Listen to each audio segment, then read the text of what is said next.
భీమవరం నియోజకవర్గం నుంచి మా మేడం గారు తోట సీతారామలక్ష్మి గారు ఆధ్వర్యంలో, అలాగే మింటే పాసాది గారి ఆధ్వర్యంలో, అలాగే కోననాగేశ్వర ఆధ్వర్యంలో, అలాగే టౌన్ అధ్యక్షుడు సుబ్రహ్మణ్యరాజు గారి ఆధ్వర్యంలో ఈ ఒక బస్సులు సుమారు ప్రత్యక్షంగా పరోక్షంగా భీమవరం మండలం, వీరాసరం మండలం, భీమవరం టౌన్ నుంచి సుమారు 9,000-10,000 మంది జనం బస్సుల్లో అవుతాయండి, ఆటోలో అవుతాయండి, మోటార్ సైకిల్లో అవుతాయండి, అలా స్వచ్ఛందంగా వెళ్ళే వాళ్ళు అవుతాయండి. ఈ భీమవరం నియోజకవర్గం నుంచి సుమారు తోట సీతారామలక్ష్మి గారు, అలాగే కోననాగేశ్వరరావు గారు, అలాగే మింటే పాసారథి గారు, అలాగే మాజీ ఎమ్మెల్యే వారు పొలపర్తి రామాంజనేయ గారు, వీరందరూ కూడా కలిసి కూడమిగా ఈ ఒక ఆసండ మీటింగ్ కి అందరూ కలిసి వెళ్తున్నారు. జై చంద్రబాబు, జై తెలుగుదేశం.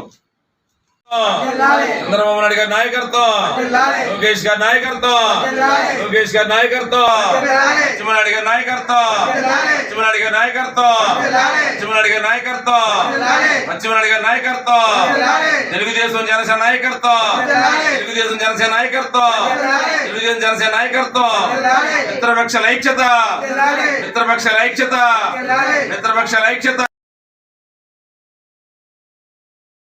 కదిలిరా తెలుగుదేశం నాయకులు, కార్యకర్తలు, అభిమానులు, తెలుగుదేశం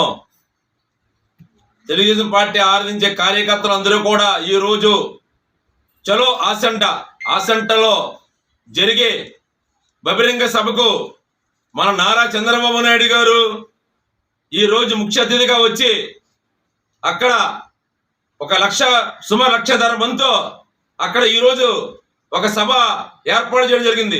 నరసాపురం పార్లమెంటు పరిధిలో ఆసంట్లో పెట్టడం జరిగింది.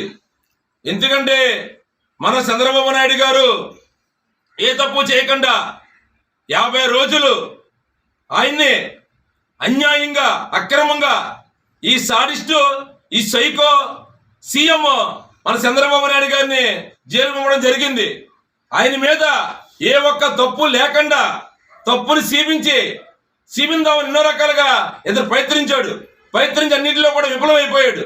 ఆ తర్వాత బాబు గారు మనోధర్మంతో ఆయన 73 సంవత్సరాల వయసులో కూడా ధైర్యంగా బయటకు వచ్చి ఆయన ఒక 10 రోజులు రెస్ట్ తీసుకొని మళ్ళీ ప్రజా చైతన్యం అంటూ ఈయన ఈ రోజు కదిలిరా అని తిరుగుతున్నారు.